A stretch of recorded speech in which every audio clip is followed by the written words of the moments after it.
বুবলি এবং বুবলির ভক্তদের উচিত শিক্ষা দেবার জন্য আজ সকালে ভাটারা থানায় গিয়ে অপবিশ্বাস 54 জনের নামে জিডি করে আসছে। ব্যাপারটা 2 দিন আগে বুবলি কিন্তু অপবিশ্বাসের ভক্তদেরকে নিয়ে তিনি গুলশান থানায় গিয়ে কয়েকজনের নামে জিডি করে আসছিল। সেটার রিভেন্স নেওয়ার জন্য অপবিশ্বাস এখন বুবলির ভক্তদের নামে জিডি করে আসছে।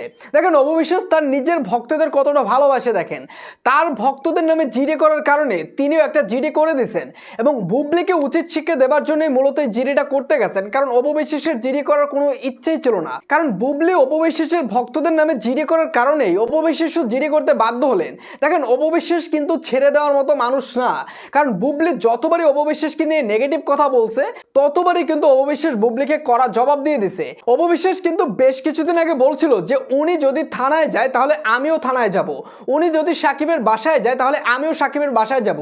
তার জন্য কিন্তু আজকে এই দিনটা দেখতে হলো শবনম বুবলির ভক্ত